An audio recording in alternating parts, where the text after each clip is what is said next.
बच्चों के प्रति व्यवहार कैसा होना चाहिए? देख लीजिए कि बड़े हो गए हैं। हम्म, जिस किसी को आप रिश्ते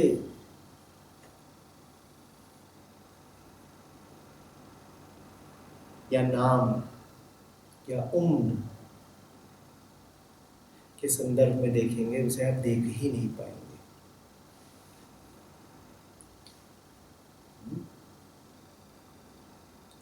बाप के लिए बड़ा मुश्किल हो जाता है बेटे को पहचान पाना। पूरी दुनिया बेटे को जान सकती है, बाप के लिए बड़ा मुश्किल होता है। बच्चा है ना, उसे कुछ पता नहीं लगता।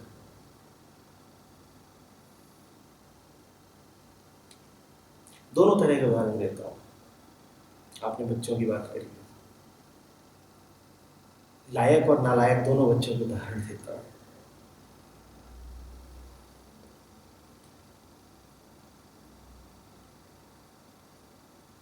बुद्ध के पिता थे, उनका बच्चा बुद्ध, और बच्चा है तो उनकी नजर में तो बुद्धू होगा। तो जंगल से लौट के आता है बड़े सालों में, 15 साल 20, लौट के आता है। और उसको क्या कर रहे हैं, उसको चपत लगा रहे हैं, कह रहे पगला, अकल नहीं है, राज्य छोड़ के चला गया था। उसको उलाहना दे रहे हैं। पूरी दुनिया को दिख रहा है कि ये बुद्ध हैं, उनके लिए वो भी सिद्धार्थ है। पूरी दुनिया को दिख रहा है कि ये तो बुद्ध हैं, उनके लिए सिद्धार्थ, उन्हें दिख ही नहीं रहा। बच्चे का मोह ऐसा है कि बच्चे की महानता उनको नजर नहीं आ रही। बच्चे का मोह ऐसा है, बच्चे की महानता नजर नहीं आ रही। वो इसी धुन में है कि अरे तू क्यों अध्यात्म के पथ पर चला गया, तू लग जा पुश्तैनी धंधे में। ये राज्य किस लिए है, सिंहासन किस लिए है, और बीवी है तेरी और बच्चा भी तू पाए ही है, क्यों भगता है? और दूसरा उदाहरण है दुर्योधन के पिता।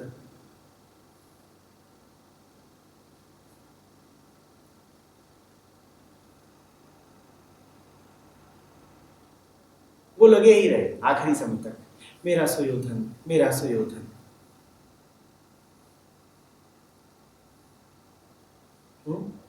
पूरी दुनिया को दिख रहा था कि ये क्या जलील हरकतें कर रहा है। एक उसके बाप को नहीं दिखा बस, क्योंकि बच्चा है ना। तो अगर कोई ऐसा होता है जो सबसे उपयुक्त स्थिति में होता है कि बच्चे की हकीकत जान ले, तो बाप है या माँ है। क्योंकि बच्चा उपलब्ध है, आप उसे देख रहे हो तो आपको पता ही चल जाएगा कि इसके क्या लक्षण है। और अगर कोई ऐसा होता है जिसे बच्चे की हकीकत का कुछ पता नहीं लगता कभी, तो वो माँ है और बाप है। जमाना जान गया कि दुर्योधन किस गति का है।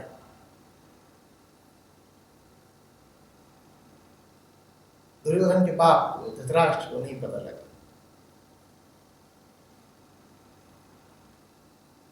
उन्हें पता लग जाता तो महाभारत न होती। बच्चे को बच्चा देखना छोड़िए, इंसान की तरह देखिए। बच्चे को इंसान की तरह देखिए, नहीं तो दो में से एक त्रासदी होनी पक्की है। या तो त्रासदी ये होगी कि आपके घर में बुद्ध होगा और आप उसकी उपेक्षा और अपमान कर रहे होंगे, या फिर त्रासदी ये होगी कि आपके घर में दुर्योधन होगा और आप उसको लाड़ दे रहे होंगे। दोनों में से एक त्रासदी होनी पक्की है।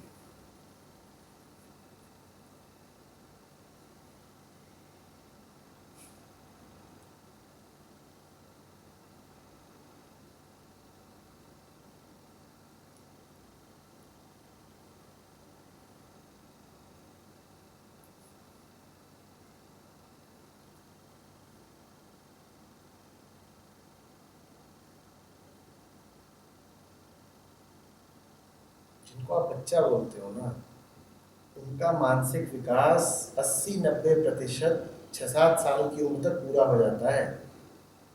अब वो वयस्क ही हैं छोटे से, उनको बच्चा मानना ही भूल है वो, लेकिन जरा कद में छोटे दिखते हैं तो आप इतराए रहते हो, बच्चा बच्चा बच्चा। अरे वो बच्चा है ही नहीं। समय की बात है, उसका कद तुम्हें छोटा दिख रहा है, अभी ताड़ हो जाएगा।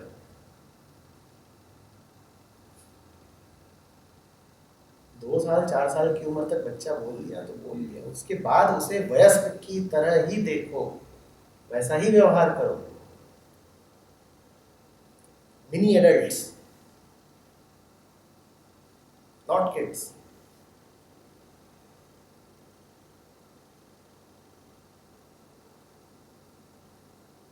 यहाँ उल्टा है, 25 साल का हो गया है,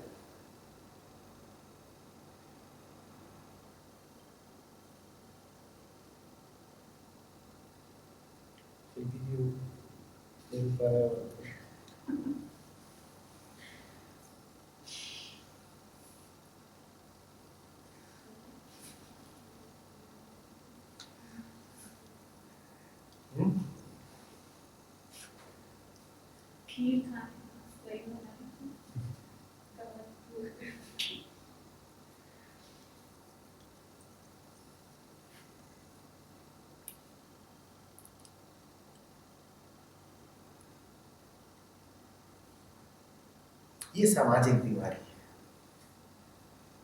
ये आपको समाज ने सिखा दिया है कि 6 फुट 3 इंच और 90 किलो का है, तो भी आप कह रहे हैं।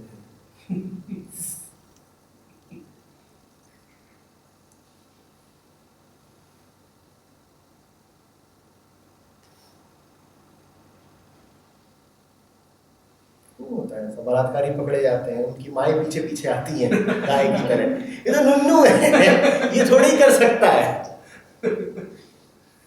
तो बच्चा है, इससे तो भी होगा ही नहीं। 6 फुट 3 इंच का, 30 साल का, 90 किलो का है, उसको कह रही है तो अभी। अरे तुम हो किस दुनिया में भाई?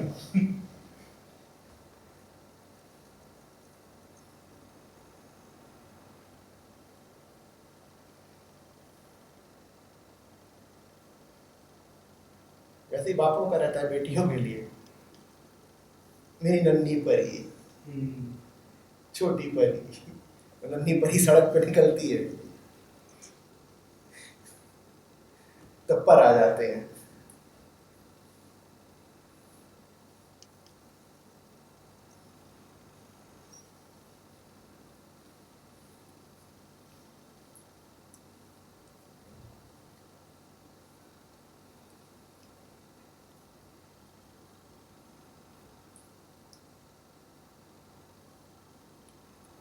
जो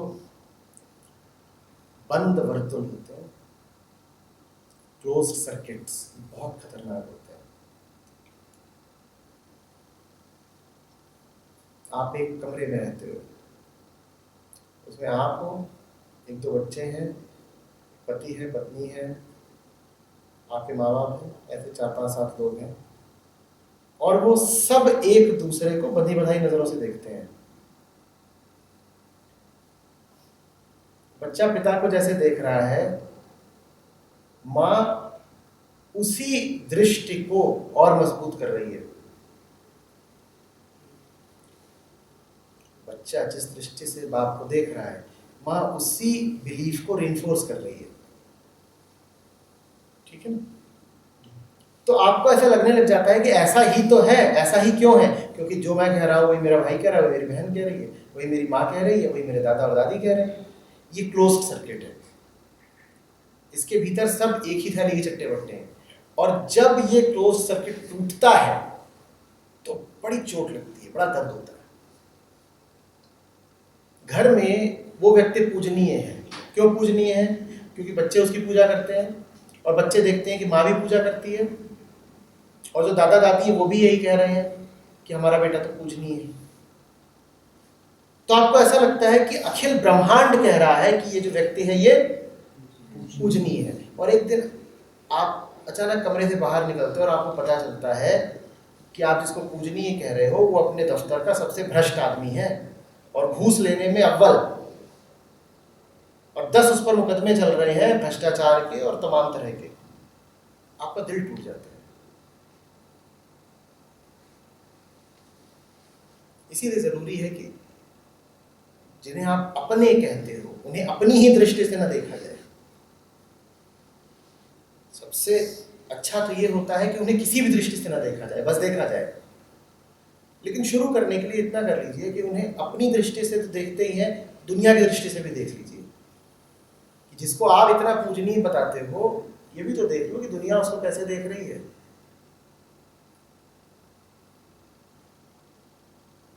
आपके लिए वो अव्वल खिलाड़ी है, महान आदमी है, और आप बाहर निकलते हो तो पता चलता है कि दुनिया तो इसको पिसड्डी के रूप में देखती है, क्योंकि जब भी दुनिया के सामने आया है इसने मात ही खाई है, कुछ काम नहीं आता इसको। और कई बार आदमी के चरित्र का उसके परिवार वालों को कम पता होता है, ये बात दोहरा रहे हैं, कर चुके हैं। बाहर वालों को ज्यादा पता होता है।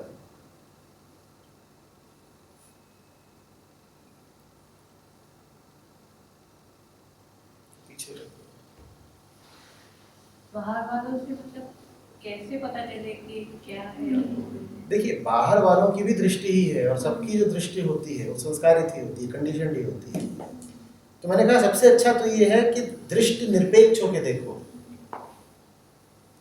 लेकिन दृष्टि निरपेक्ष अगर नहीं हो सकते तो कम से कम इतनी सूचना इकट्ठा कर लो कि जिसको तुम उत्कृष्ट मान रहे हो या निकृष्ट मान रहे हो उसे और लोग कैसे देखते हैं।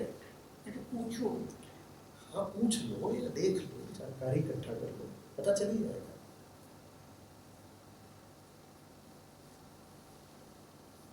मैं ये नहीं कह रहा कि उनके जो भी मत हैं उनको तुम सही मान लो, उनके मत सही भले ना हो पर उनसे कम से कम जो तुम्हारी धारणा है उसके टूटने में मदद मिलेगी।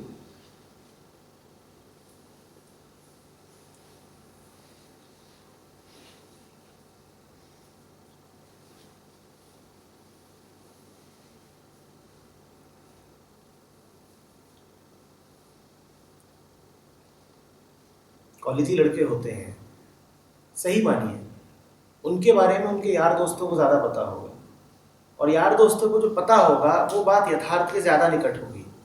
उनके घर वालों को कुछ नहीं पता होता उनके बारे में, उनके घर वाले पता नहीं किस कहानी में, किस भ्रम में जी रहे होते हैं। ये जो कॉलेजी यार होते हैं ये बल्कि बेहतर बता देंगे, सब बता देंगे।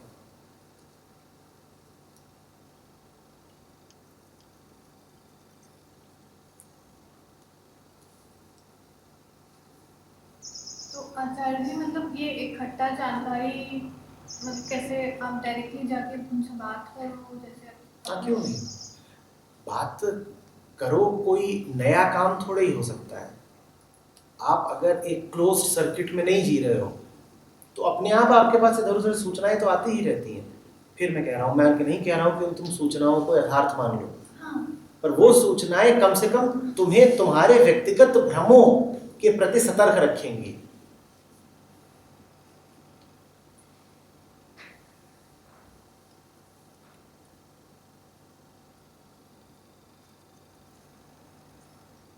इसमें ये कहा जा सकता है, जैसे चील का एग्जाम्पल आप देते हैं बहुत बार कि वो इतने हाइट पे होती है और वो मरा हुआ चूहा जो होता है उसको देख लेती, तो क्योंकि वो वही चीज़ क्यों देख पाती है कि वो उसका भी कंडीशनिंग का नतीजा है। पेरेंट्स की कंडीशनिंग ऐसी हो रखी है कि ये मेरा प्यारा बेटा है, इसलिए उनको वही एक चीज़ दिखेगी और बाकी सब चीज़ें वो फिल्टर आउट कर देंगे। एक छोटा सा उदाहरण देता हूँ। अभी ये जो डोकलाम का पूरा विवाद चल रहा था, इस पर तुम्हें बड़ा मजा आता अगर तुम कुछ चीनी अखबार भी पढ़ते इंटरनेट पे। इसी तरीके से जो पाकिस्तानी अखबार है, डॉन और ट्रिब्यून और जंग, उनको इंटरनेट पे पढ़ा करो तो बड़ा मजा आएगा। उनमें जो लिखा है वो हो सकता है बेहुदा हो सकता है कि वो भ्रामक हो, यथार्थ से परे हो, लेकिन वो पढ़ के तुम्हारे अपने भी कुछ भ्रम जरूर टूटेंगे, क्योंकि तुम्हारा अपना मीडिया जो छाप रहा है वो भी कोई यथार्थ बात नहीं है। आप समझ रहे हो क्या कह पा रहा हूं? जरा देखो तो कि दूसरे तुम्हें कैसे देख रहे हैं। दृष्टि ना अपनी पक्की है ना दूसरों की, लेकिन दूसरों की सुनोगे तो ये दिख जाएगा कि अपनी पक्की नहीं है।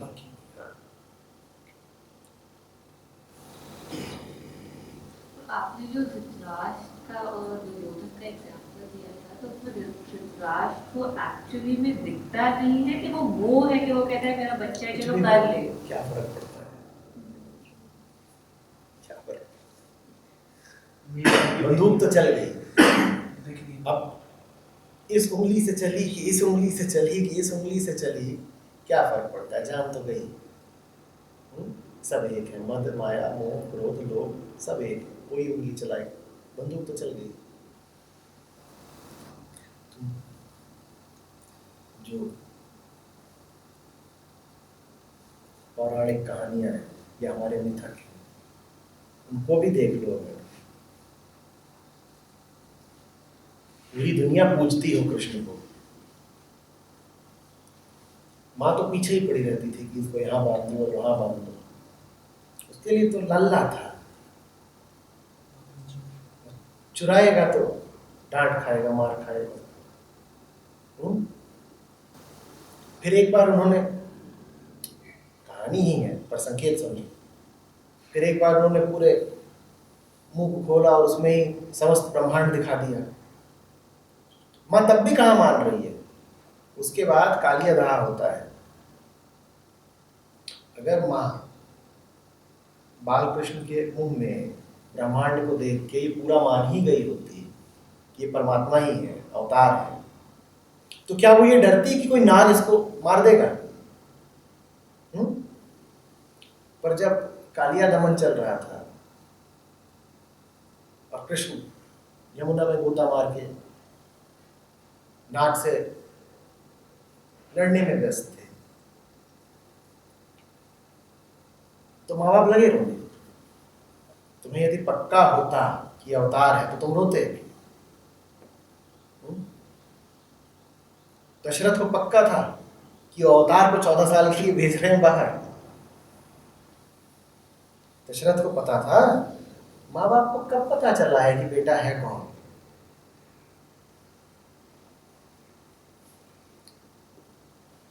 दुनिया आके बताती हो तब भी नहीं मानते। हाँ छौना है, लल्ला है।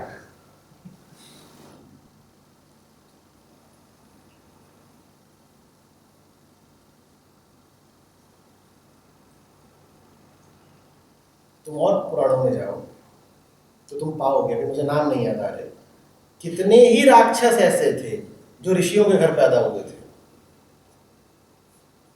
तुम उन राक्षसों के बारे में पढ़ो तो पता चलेगा इनके बाप फलाना ऋषि थे।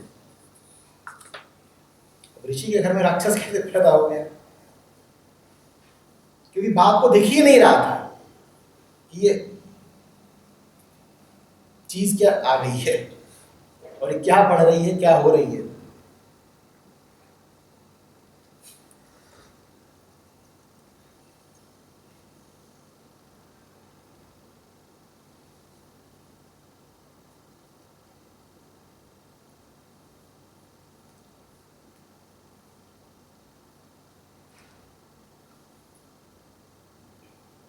ये जानते हो ना कि देवता और दानव एक ही घर से हैं। रावण और राम राम। देवता दानव एक ही कुल से हैं।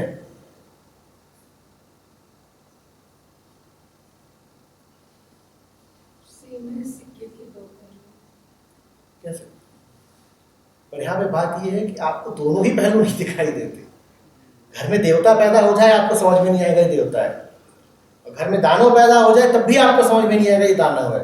दोनों ही स्थितियों में, देवता हो कि दानव हो, आपके लिए तो लल्ला है। और आप कहोगे ये तो माँ की ममता है। माँ की ममता है, हाइड्रोजन बम है। तुम पूरी दुनिया तबाह कर दोगे इस ममता में।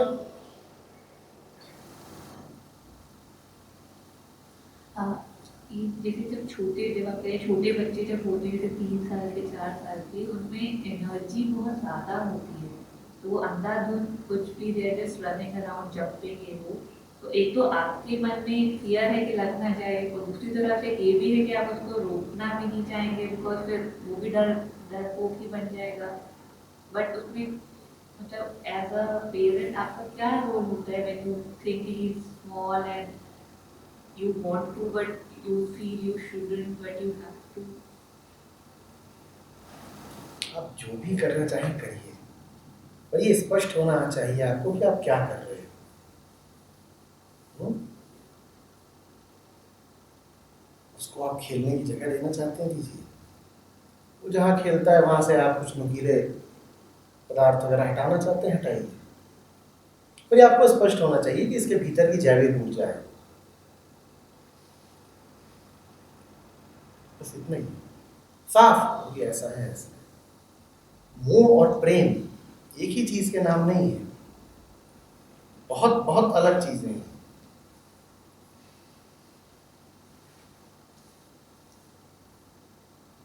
इतनी बुद्धिमानी माँ में भी होती है, बाप में भी होती है कि अगर अक्ल लगाएगा तो ठीक काम कर लेगा।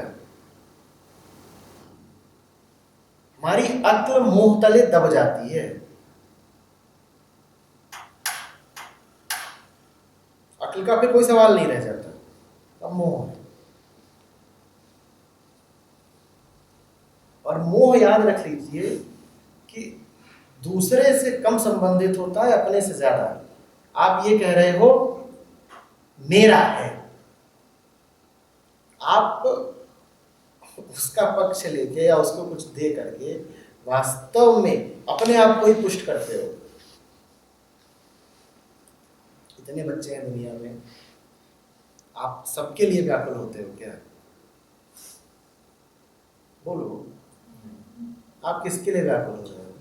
जिसको बोल देते हो मेरा। और बड़ी अजीब बात है, मेरा भी किस अर्थ में मेरा? कि 9 महीने गर्भ में रखा तो मेरा। ये तर्क क्या है? वही तो वही। और आप ये बताइए कितनी अजीब हालत होगा कि ये जो बेबी स्विच है इसका पता 6 साल बाद चलेगा। और आपको पता है कि जो जिसको आप अपना बच्चा कह रहे हो वो 6 साल 10 साल से पड़ोस के घर में पल रहा है। अब आप किसको कहोगे अपना? बड़ी हालत खराब होनी है कि नहीं?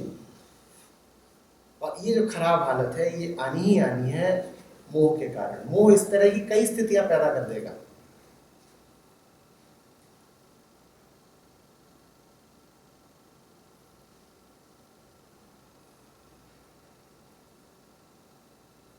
इतना ही नहीं होता कि आपको अपने बच्चे से लगाव हो, इसका विपरीत भी होता है। मैं ऐसे कई घरों को जानता हूं जो कि ऐसे बच्चों को पाल रहे हैं जो उन्होंने पैदा नहीं किए, उनके नहीं है, उनको पाल रहे हैं। और वो बेचारे अब 15-15 साल हो रहे हैं, बताने से डरते हैं बच्चे को। चलो छोटा था, बहुत नहीं बताया, कोई बात नहीं, अब तो बता दो। उनकी रूह कांप जाती है सोच के कि इसको कैसे बताएं कि तू हमारे शरीर से नहीं आया। भाई तुमने उससे सब दिया है जो तुम दे सकते थे, पाला पोसा, आत्मीयता दी है, लेकिन अभी भी तुम्हें शक है कि अगर इसे बता दिया कि तू हमारा खून नहीं है तो संबंध बिगड़ ना जाए। क्या है?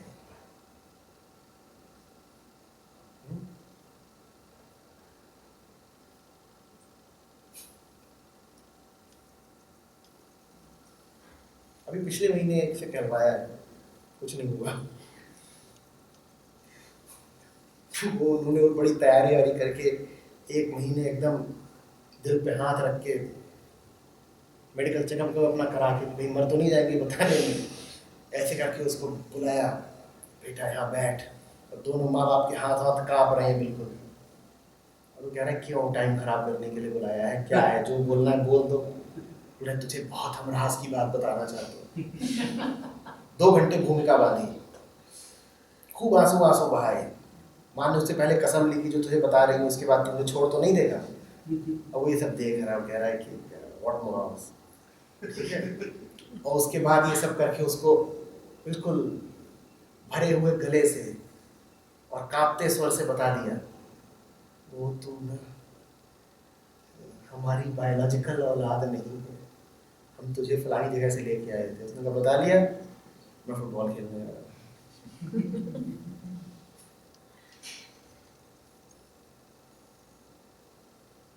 क्या फर्क पड़ता है, इतना सा था, कहीं से तो निकला ही रहूंगा, तुम्हारे शरीर से निकला कि उसके शरीर से निकला, क्या फर्क पड़ता है। 10 दिशाओं का पानी आकर के समुद्र में मिल जाता है, क्या फर्क पड़ता है।